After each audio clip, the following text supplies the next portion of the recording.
Mr. Speaker, Mr. Vice President, members of Congress, my fellow Americans. We are 15 years into this new century. 15 years that dawned with terror touching our shores, that unfolded with a new generation fighting two long and costly wars, that saw a vicious recession spread across our nation and the world. It has been and still is a hard time for many. But tonight, we turn the page. Tonight, after a breakthrough year for America, our economy is growing and creating jobs at the fastest pace since 1999.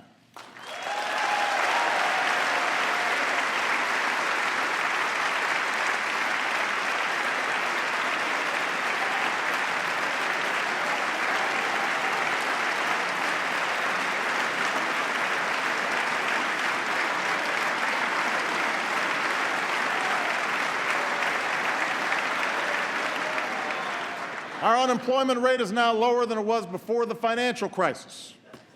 More of our kids are graduating than ever before. More of our people are insured than ever before.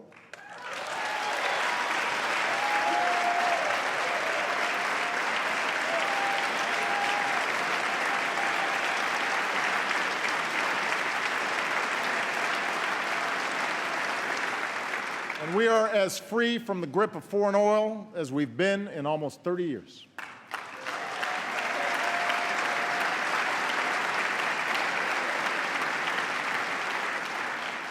Tonight, for the first time since 9/11, our combat mission in Afghanistan is over.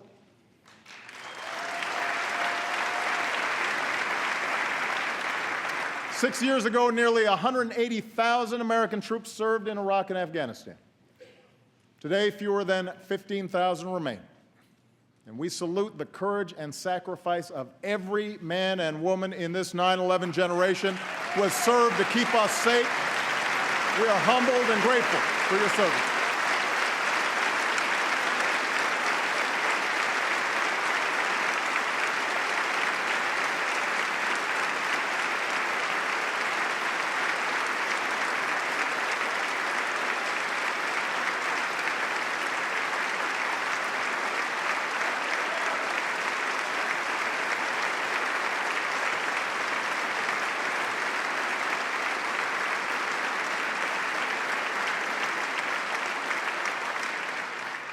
America, for all that we have endured, for all the grit and hard work required to come back, for all the tasks that lie ahead, know this: the shadow of crisis has passed, and the State of the Union is strong.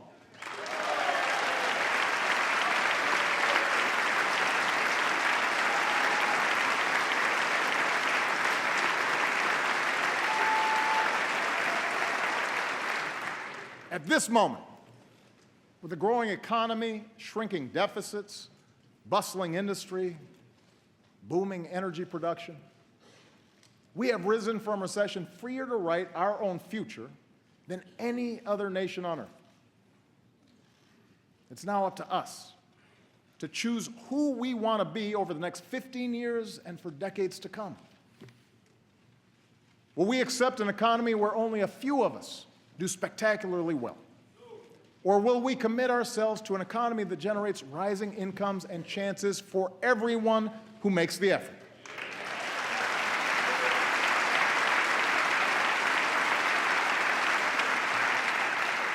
Will we approach the world fearful and reactive, dragged into costly conflicts that strain our military and set back our standing?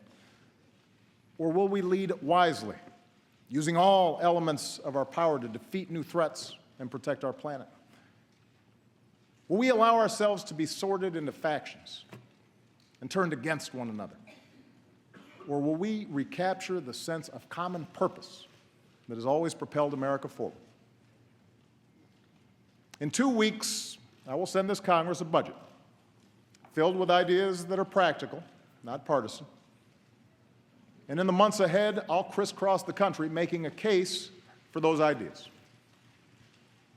So tonight, I want to focus less on a checklist of proposals and focus more on the values at stake in the choices before us. It begins with our economy. 7 years ago, Rebecca and Ben Erler of Minneapolis were newlyweds.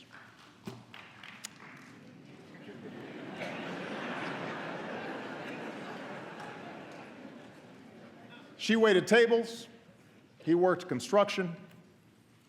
Their first child, Jack, was on the way. They were young and in love in America. And it doesn't get much better than that. If only we had known, Rebecca wrote to me last spring, what was about to happen to the housing and construction market. As the crisis worsened, Ben's business dried up. So he took what jobs he could find, even if they kept him on the road for long stretches of time.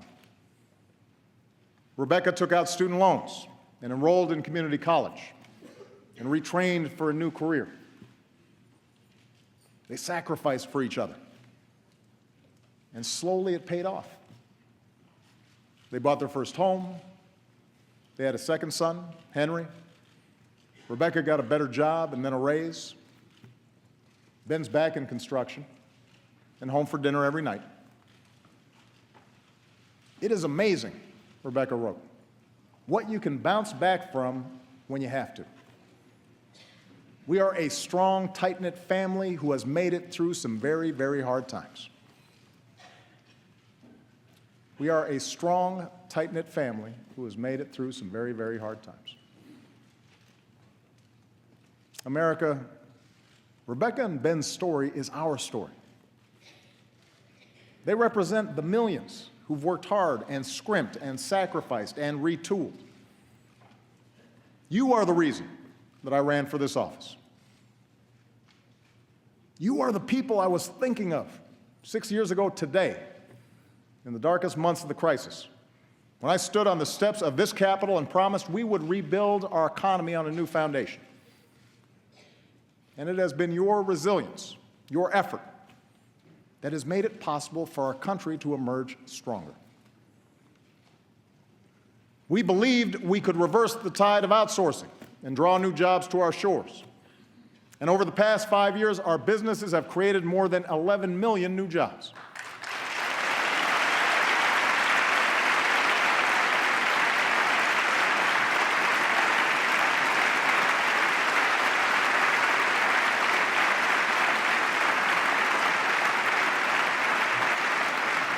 We believed we could reduce our dependence on foreign oil and protect our planet. And today, America is number one in oil and gas. America is number one in wind power. Every 3 weeks, we bring online as much solar power as we did in all of 2008. And thanks to lower gas prices and higher fuel standards, the typical family this year should save about $750 at the pump.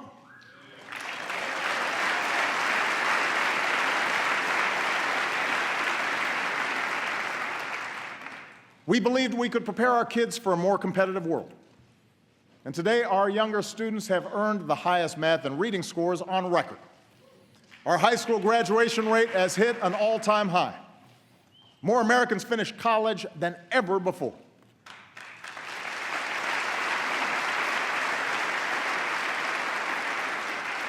We believed that sensible regulations could prevent another crisis, shield families from ruin, and encourage fair competition.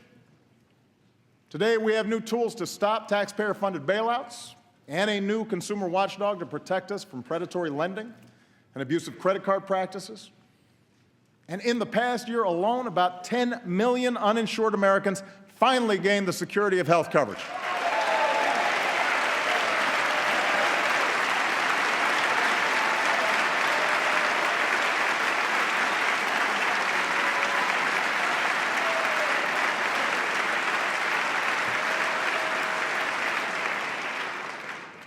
At every step, we were told our goals were misguided or too ambitious, that we would crush jobs and explode deficits. Instead, we've seen the fastest economic growth in over a decade, our deficits cut by 2/3, a stock market that has doubled, and healthcare inflation at its lowest rate in 50 years.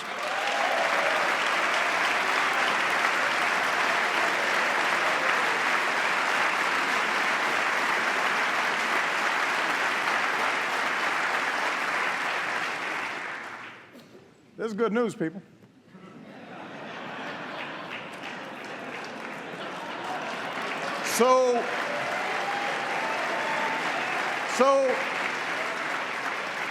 So the verdict is clear. Middle-class economics works. Expanding opportunity works. And these policies will continue to work as long as politics don't get in the way. We can't slow down businesses or put our economy at risk with government shutdowns or fiscal showdowns. We can't put the security of families at risk by taking away their health insurance or unraveling the new rules on Wall Street or refighting past battles on immigration when we've got to fix a broken system. And if a bill comes to my desk that tries to do any of these things, I will veto it. It will have earned my veto.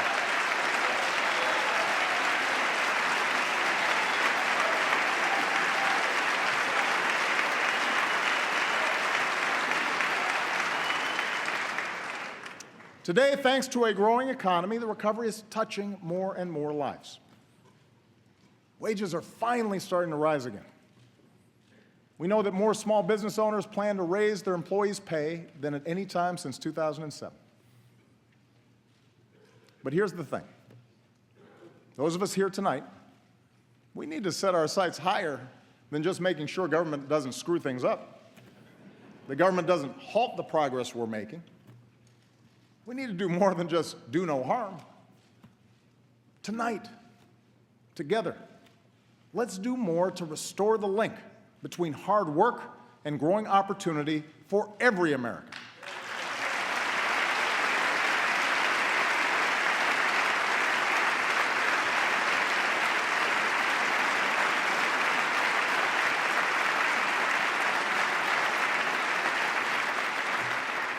Because families like Rebecca's still need our help. She and Ben are working as hard as ever, but they've had to forego vacations and a new car so that they can pay off student loans and save for retirement. Friday night pizza, that's a big splurge.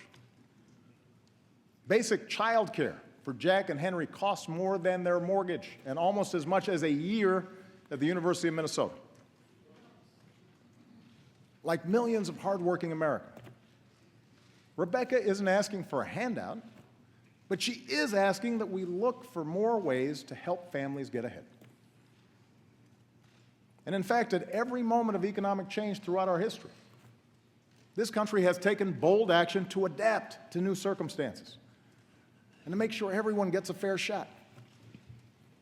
We set up worker protections, Social Security, Medicare, Medicaid, to protect ourselves from the harshest adversity. We gave our citizens schools and colleges, infrastructure, and the internet, tools they needed to go as far as their efforts and their dreams will take them. That's what middle-class economics is.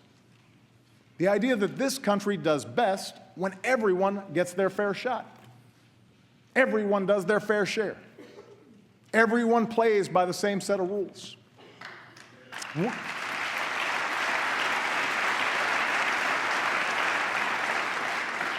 We don't just want everyone to share in America's success, we want everyone to contribute to our success. So what does middle-class economics require in our time? First, middle-class economics means helping working families feel more secure in a world of constant change. It means helping folks afford childcare, college, health care, a home, retirement. And my budget will address each of these issues, lowering the taxes of working families and putting thousands of dollars back into their pockets each year.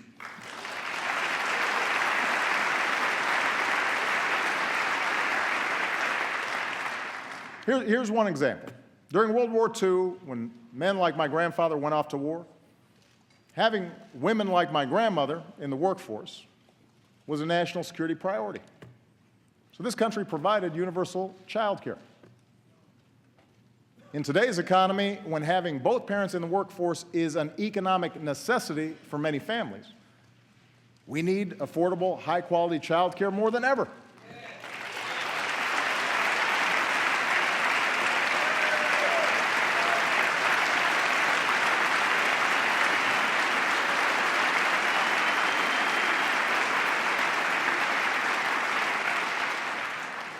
It's not a nice to have.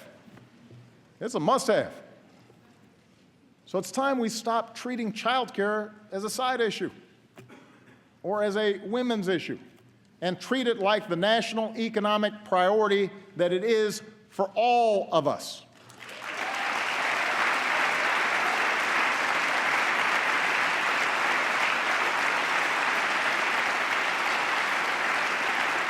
And that's why my plan will make quality child care more available and more affordable for every middle-class and low-income family with young children in America by creating more slots and a new tax cut of up to $3,000 per child per year.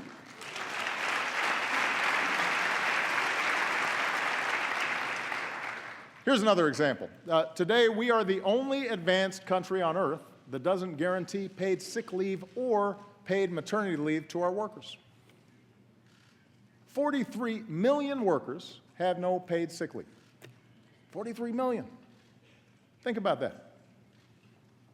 And that forces too many parents to make the gut-wrenching choice between a paycheck and a sick kid at home. So I'll be taking new action to help states adopt paid leave laws of their own. And since paid sick leave won where it was on the ballot last November, let's put it to a vote right here in Washington. Send me a bill that gives every worker in America the opportunity to earn 7 days of paid sick leave. It's the right thing to do. It's the right thing to do.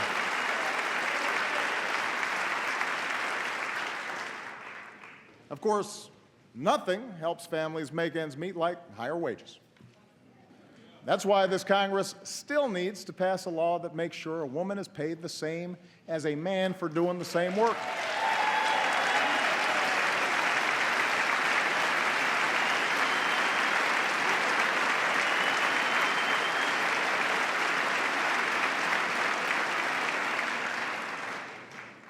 I mean, it's 2015. It's time. We still need to make sure employees get the overtime they've earned. And everyone in this Congress who still refuses to raise the minimum wage, I say this: if you truly believe you could work full-time and support a family on less than $15,000 a year, try it. If not, vote to give millions of the hardest working people in America a raise.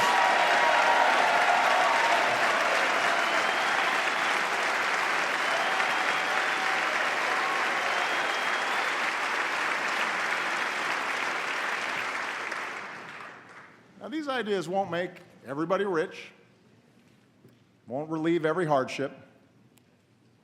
That's not the job of government. To give working families a fair shot, we still need more employers to see beyond next quarter's earnings and recognize that investing in their workforce is in their company's long-term interest. We still need laws that strengthen rather than weaken unions and give American workers a voice. But you know, things like child care and sick leave and equal pay, things like lower mortgage premiums and a higher minimum wage, these ideas will make a meaningful difference in the lives of millions of families. That's a fact. And that's what all of us, Republicans and Democrats alike, were sent here to do. And second, to make sure folks keep earning higher wages down the road, we have to do more to help Americans upgrade their skills. You know, America thrived in the 20th century because we made high school free, sent a generation of GIs to college, trained the best workforce in the world. We were ahead of the curve. But other countries caught on. And in a 21st century economy that rewards knowledge like never before, we need to up our game. We need to do more. By the end of this decade, 2 in 3 job openings will require some higher education. 2 in 3. And yet we still live in a country where too many bright, striving Americans are priced out of the education they need. It's not fair to them, and it's sure not smart for our future. And that's why I'm sending this Congress a bold new plan to lower the cost of community college to zero.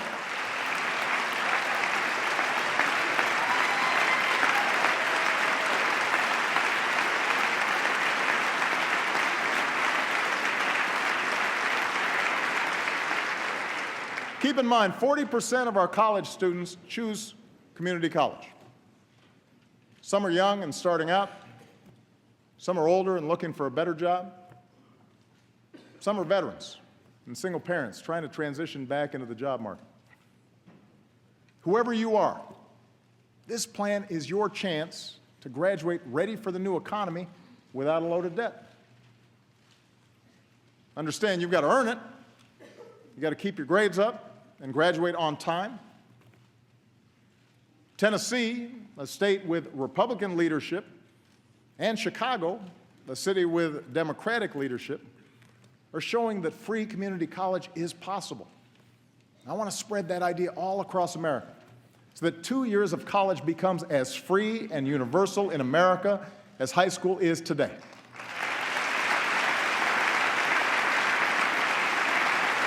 Let's stay ahead of the curve.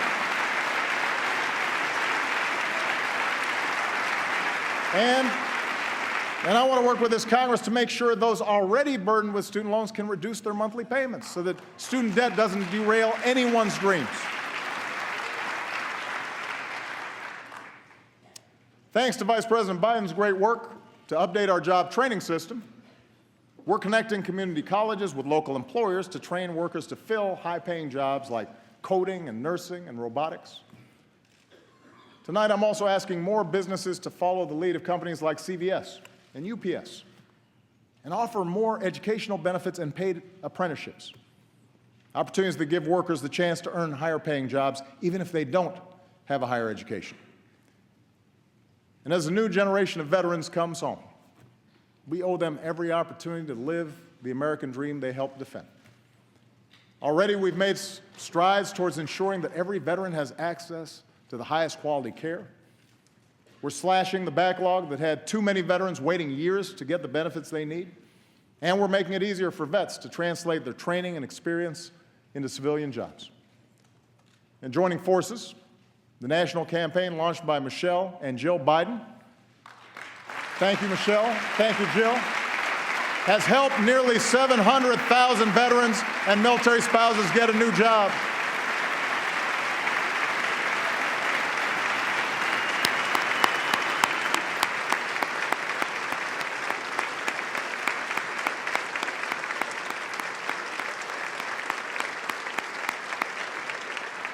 So to every CEO in America, let me repeat, if you want somebody who's going to get the job done and done right, hire a veteran.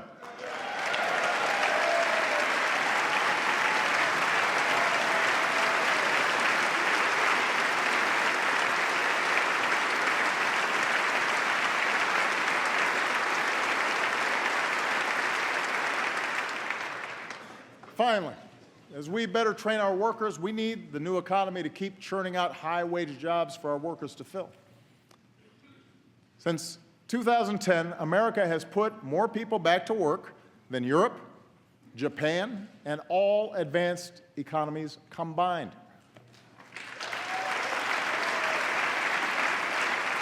Our manufacturers have added almost 800,000 new jobs. Some of our bedrock sectors, like our auto industry, are booming. But there are also millions of Americans who work in jobs that didn't even exist 10 or 20 years ago. Jobs at companies like Google and eBay and Tesla. So no one knows for certain which industries will generate the jobs of the future.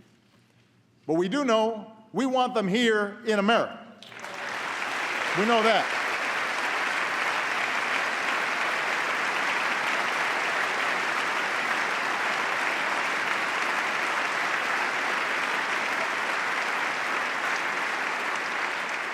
And that's why the third part of middle-class economics is all about building the most competitive economy anywhere, the place where businesses want to locate and hire. 21st century businesses need 21st century infrastructure, modern ports and stronger bridges, faster trains, and the fastest internet. Democrats and Republicans used to agree on this. So let's set our sights higher than a single oil pipeline. Let's pass a bipartisan infrastructure plan that could create more than 30 times as many jobs per year and make this country stronger for decades to come. Let's do it. Let's get it done. Let's get it done.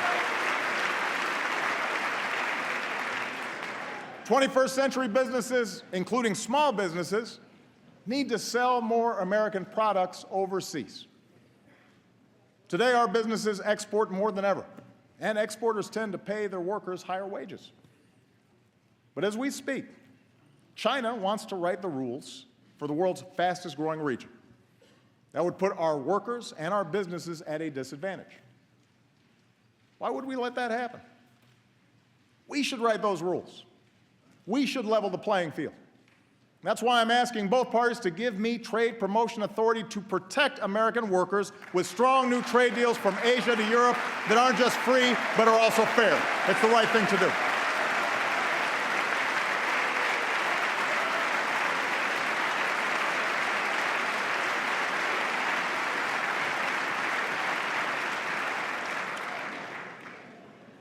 Look, I'm the first one to admit that past trade deals haven't always lived up to the hype. And that's why we've gone after countries that break the rules at our expense. But 95% of the world's customers live outside our borders. We can't close ourselves off from those opportunities. More than half of manufacturing executives have said they're actively looking to bring jobs back from China. So let's give them one more reason to get it done. 21st century businesses will rely on American science and technology, research and development. I want the country that eliminated polio and mapped the human genome to lead a new era of medicine, one that delivers the right treatment at the right time.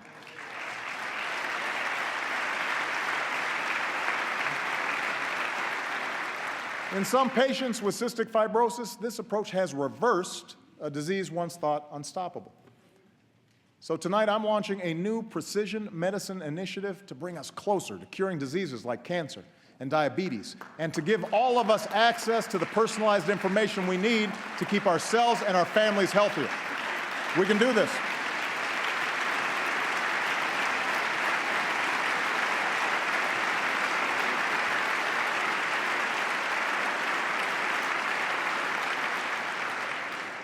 I intend to protect a free and open internet, extend its reach to every classroom and every community, and help folks build the fastest networks so that the next generation of digital innovators and entrepreneurs have the platform to keep reshaping our world. I want Americans to win the race for the kinds of discoveries that unleash new jobs, converting sunlight into liquid fuel, creating revolutionary prosthetics so that a veteran who gave his arms for his country can play catch with his kids again, pushing out into the solar system, not just to visit, but to stay. Now, last month, we launched a new spacecraft as part of a re-energized space program that will send American astronauts to Mars.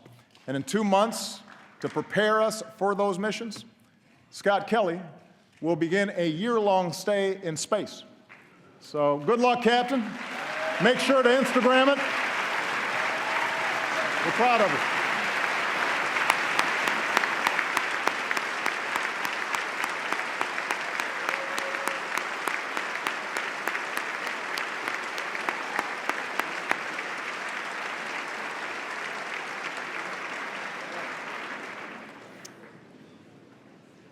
Now, the truth is, when it comes to issues like infrastructure and basic research, I know there's bipartisan support in this chamber.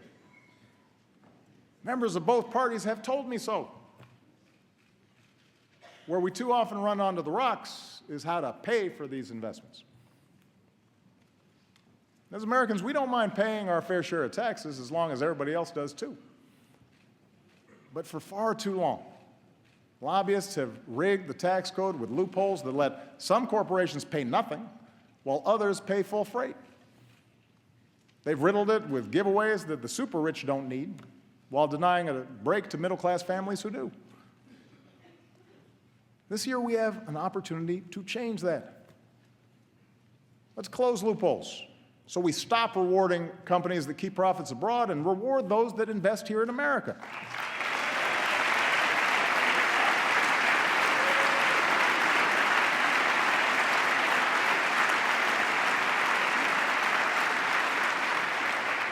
Let's use those savings to rebuild our infrastructure and to make it more attractive for companies to bring jobs home.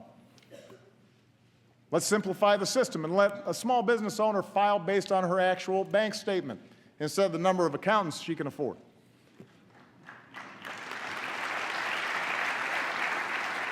And let's close the loopholes that lead to inequality by allowing the top 1% to avoid paying taxes on their accumulated wealth.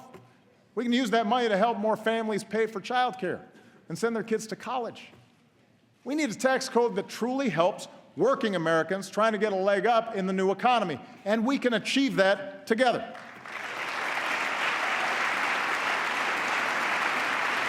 We can achieve it together.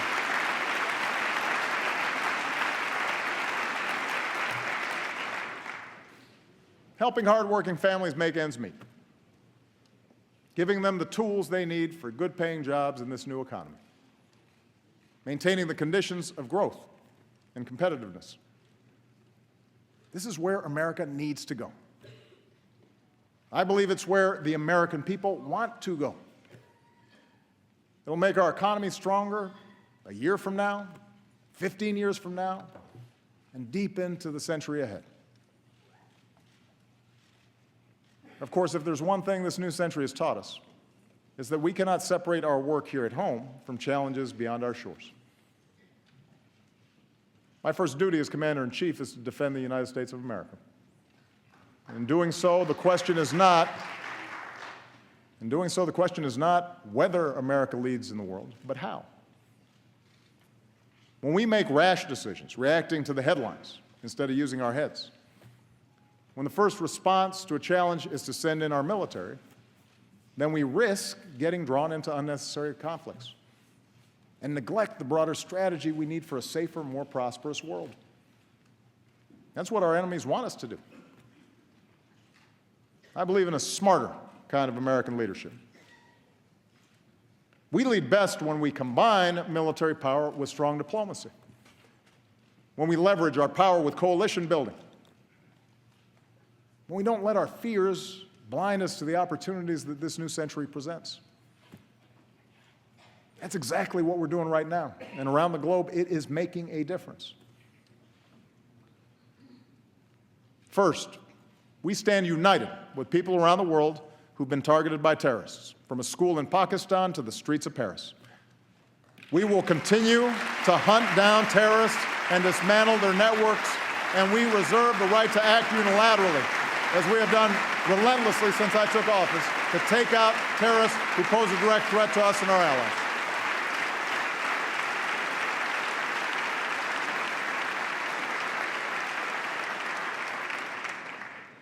At the same time, we've learned some costly lessons over the last 13 years. Instead of Americans patrolling the valleys of Afghanistan, we've trained their security forces, who've now taken the lead. And we've honored our troops' sacrifice by supporting that country's first democratic transition. Instead of sending large ground forces overseas, we're partnering with nations from South Asia to North Africa to deny safe haven to terrorists who threaten America. In Iraq and Syria, American leadership, including our military power, is stopping ISIL's advance.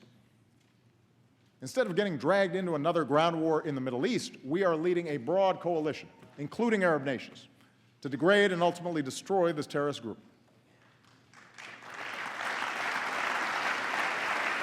We're also supporting a moderate opposition in Syria that can help us in this effort, and assisting people everywhere who stand up to the bankrupt ideology of violent extremism. Now, this effort will take time. It will require focus. But we will succeed. And tonight, I call on this Congress to show the world that we are united in this mission by passing a resolution to authorize the use of force against ISIL. We need that authority. Second, we're demonstrating the power of American strength and diplomacy. We're upholding the principle that bigger nations can't bully the small by opposing Russian aggression and supporting Ukraine's democracy and reassuring our NATO allies.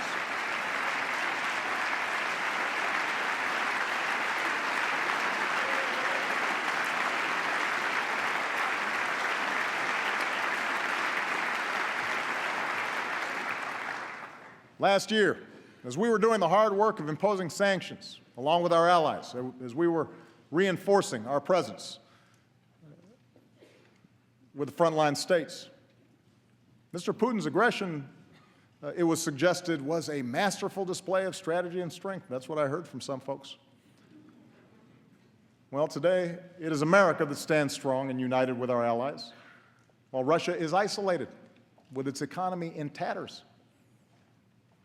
That's how America leads, not with bluster, but with persistent, steady resolve.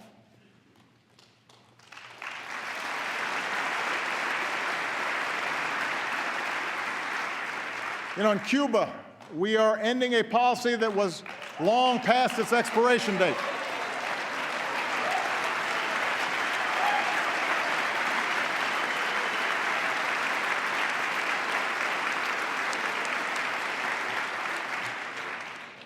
When what you're doing doesn't work for 50 years, it's time to try something new. And our shift in Cuba policy has the potential to end a legacy of mistrust in our hemisphere. It removes a phony excuse for restrictions in Cuba, stands up for democratic values, and extends the hand of friendship to the Cuban people. And this year, Congress should begin the work of ending the embargo. You know, as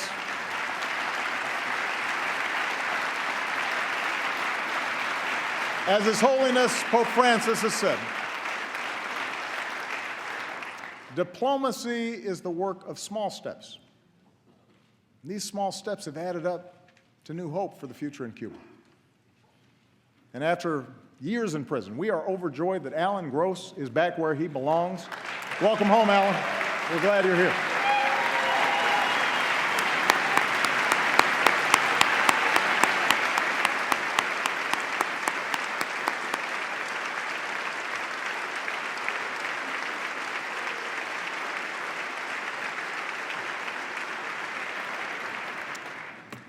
Our diplomacy is at work with respect to Iran, where for the first time in a decade, we've halted the progress of its nuclear program and reduced its stockpile of nuclear material.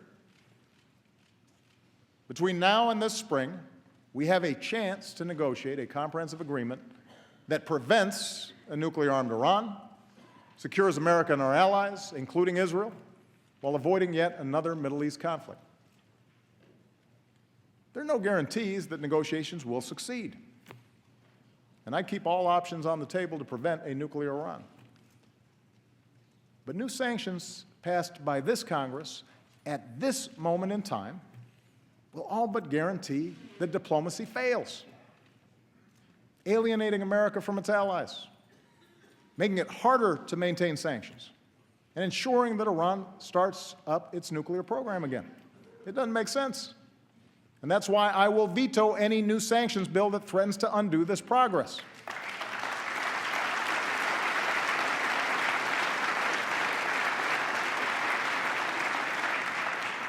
The American people expect us only to go to war as a last resort, and I intend to stay true to that wisdom. Third, we're looking beyond the issues that have consumed us in the past to shape the coming century. No foreign nation, no hacker should be able to shut down our networks, steal our trade secrets, or invade the privacy of American families, especially our kids.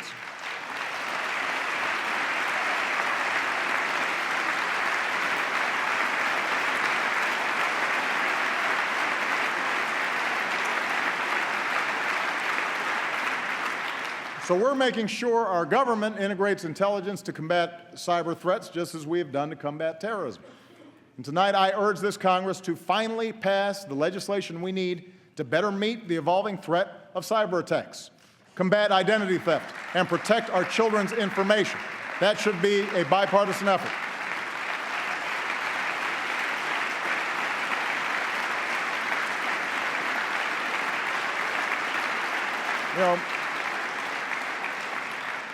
If we don't act, we'll leave our nation and our economy vulnerable.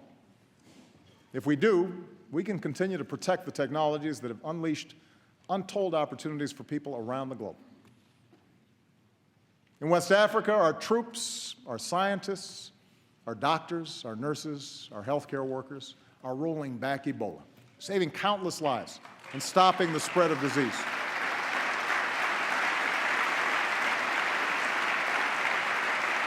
I could not be prouder of them. And I thank this Congress for your bipartisan support of their efforts. But the job is not yet done, and the world needs to use this lesson to build a more effective global effort to prevent the spread of future pandemics, invest in smart development, and eradicate extreme poverty. In the Asia-Pacific, we are modernizing alliances while making sure that other nations play by the rules in how they trade, how they resolve maritime disputes, how they participate in meeting common international challenges like nonproliferation and disaster relief. And no challenge poses a greater threat to future generations than climate change. –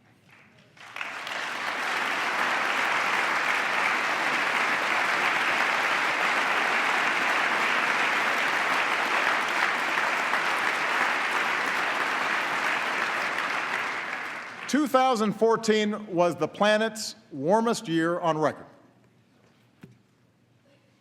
Now, one year doesn't make a trend, but this does. 14 of the 15 warmest years on record have all fallen in the first 15 years of this century. I've heard some folks try to dodge the evidence by saying they're not scientists, that we don't have enough information to act. Well, I'm not a scientist either. But you know what? I know a lot of really good scientists at NASA and at NOAA and at our major universities. And the best scientists in the world are all telling us that our activities are changing the climate. And if we don't act forcefully, we'll continue to see rising oceans, longer, hotter heat waves, dangerous droughts and floods, and massive disruptions that can trigger greater migration and conflict and hunger around the globe. The Pentagon says that climate change poses immediate risks to our national security. We should act like it. And that's why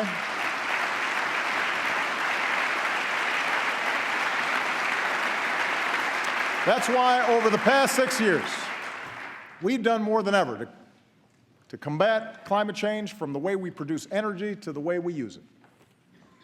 That's why we've set aside more public lands and waters than any administration in history. And that's why I will not let this Congress endanger the health of our children by turning back the clock on our efforts. I am determined to make sure that American leadership drives international action.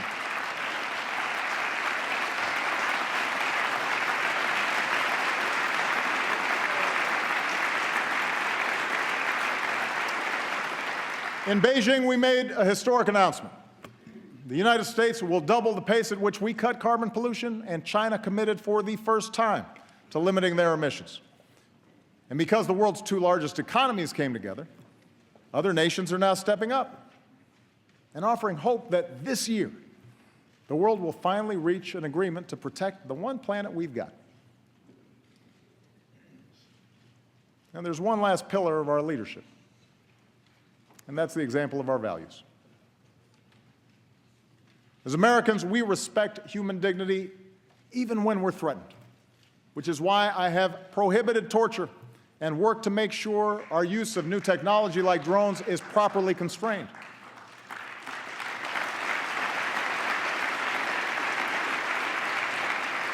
It's why we speak out against the deplorable anti-Semitism that has resurfaced in certain parts of the world.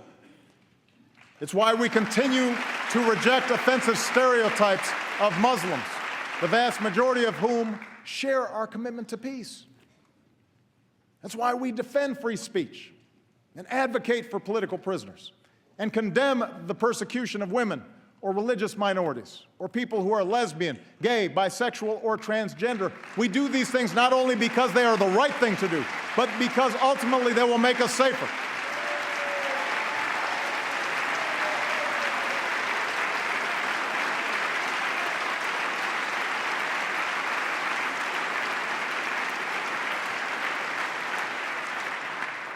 As Americans, we have a profound commitment to justice. So it makes no sense to spend $3 million per prisoner to keep open a prison that the world condemns and terrorists use to recruit. Since I've been president, we've worked responsibly to cut the population of Gitmo in half. Now it is time to finish the job, and I will not relent in my determination to shut it down. It is not who we are. It's time to close Gitmo.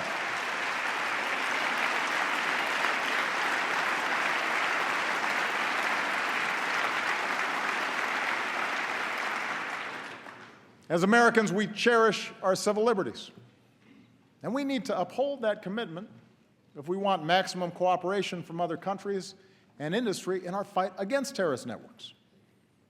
So while some have moved on from the debates over our surveillance programs, I have not. As promised, our intelligence agencies have worked hard with the recommendations of privacy advocates to increase transparency and build more safeguards against potential abuse. And next month, we'll issue a report on how we're keeping our promise to keep our country safe while strengthening privacy. Looking to the future instead of the past. Making sure we match our power with diplomacy and use force wisely. Building coalitions to meet new challenges and opportunities. Leading always with the example of our values. That's what makes us exceptional. That's what keeps us strong. That's why we have to keep striving to hold ourselves to the highest of standards, our own. You know, just over a decade ago, I gave a speech in Boston where I said there wasn't a liberal America or a conservative America, a black America or a white America, but a United States of America.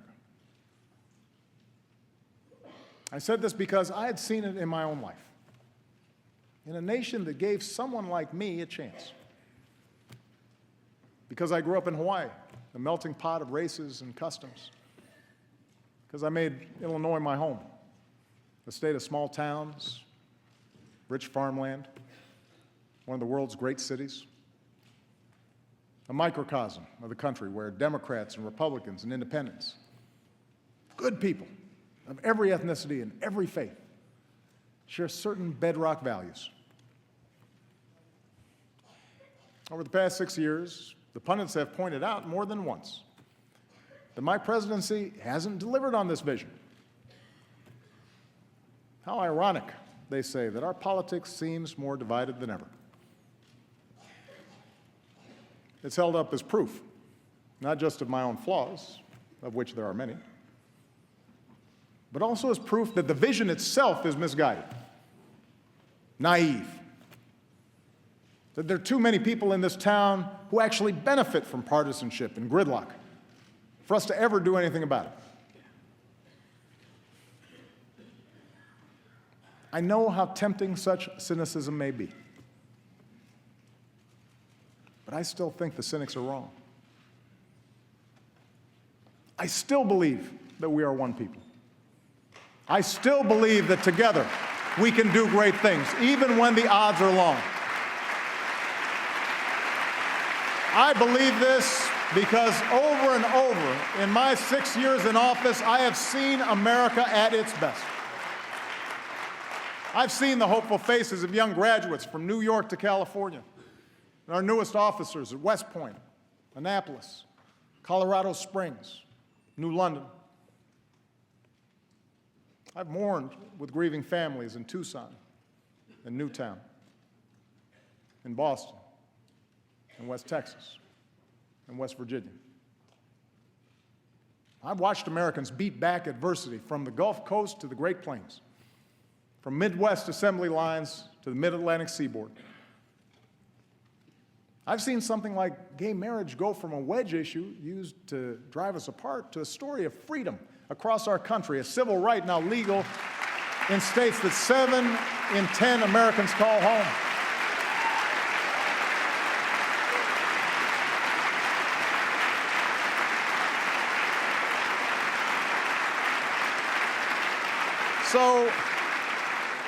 So I know the good and optimistic and big-hearted generosity of the American people, who every day live the idea that we are our brother's keeper and our sister's keeper. And I know they expect those of us who serve here to set a better example. So the question for those of us here tonight is how we, all of us, can better reflect America's hopes. I've served in Congress with many of you. I know many of you well. There are a lot of good people here on both sides of the aisle. And many of you have told me that this isn't what you signed up for.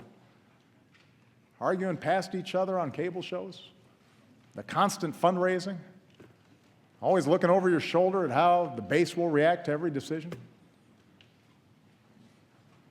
Imagine if we broke out of these tired old patterns. Imagine if we did something different. Understand, a better politics isn't one where Democrats abandon their agenda or Republicans simply embrace mine. A better politics is one where we appeal to each other's basic decency instead of our basest fears. A better politics is one where we debate without demonizing each other, where we talk issues and values and principles and facts rather than gotcha moments or trivial gaffes or fake controversies that have nothing to do with people's daily lives. A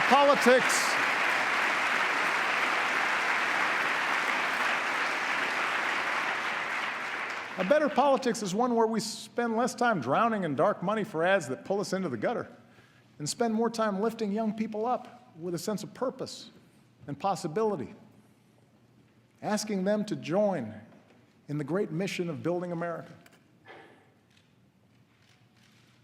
If we're going to have arguments, let's have arguments, but let's make them debates worthy of this body and worthy of this country. We still may not agree on a woman's right to choose, but surely we can agree it's a good thing that teen pregnancies and abortions are nearing all-time lows and that every woman should have access to the health care that she needs.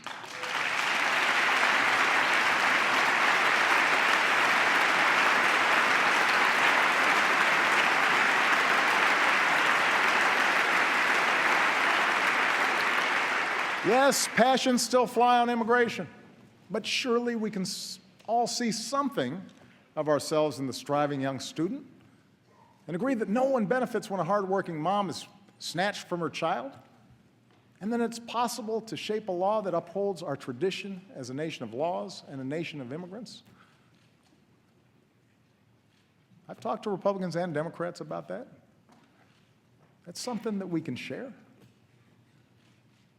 We may go at it in campaign season, but surely we can agree that the right to vote is sacred, that it's being denied to too many, and that on this 50th anniversary of the Great March from Selma to Montgomery and the passage of the Voting Rights Act, we can come together, Democrats and Republicans, to make voting easier for every single American.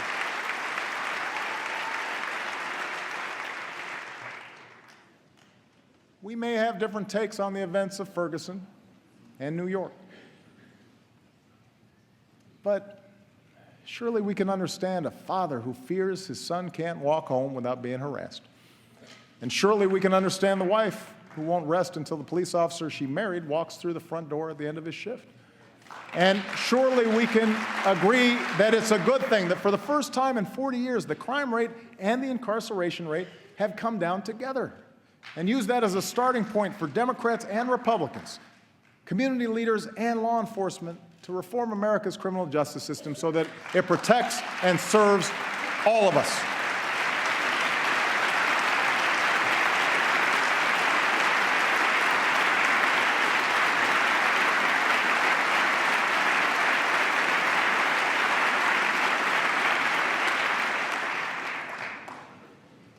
That's a better politics.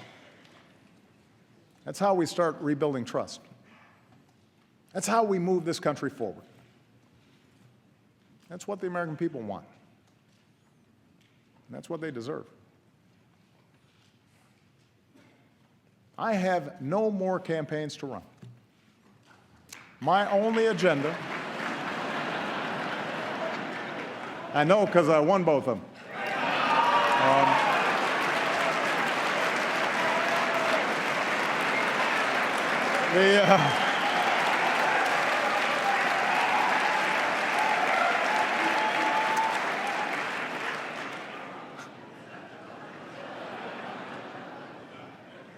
My only agenda for the next 2 years is the same as the one I've had since the day I swore an oath on the steps of this Capitol: to do what I believe is best for America. If you share the broad vision I outlined tonight, I ask you to join me in the work at hand. If you disagree with parts of it, I hope you'll at least work with me where you do agree.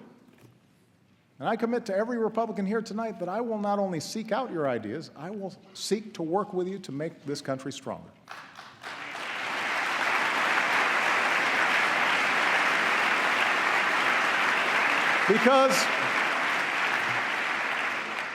Because I want this chamber, I want this city to reflect the truth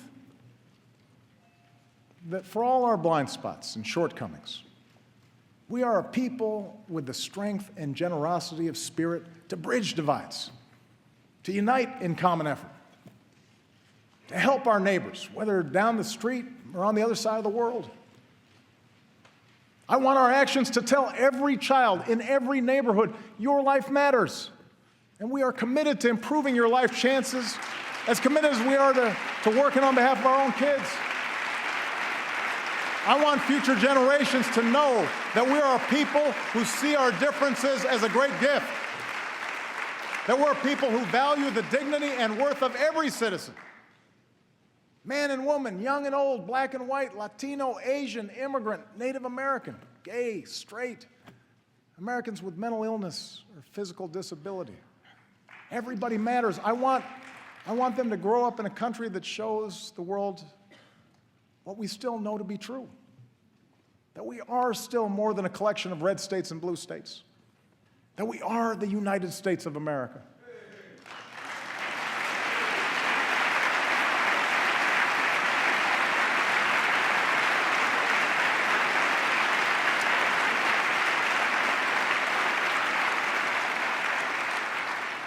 I want them to grow up in a country where a young mom can sit down and write a letter to her president with a story that sums up these past 6 years.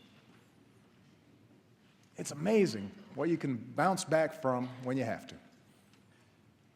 We are a strong, tight-knit family who's made it through some very, very hard times.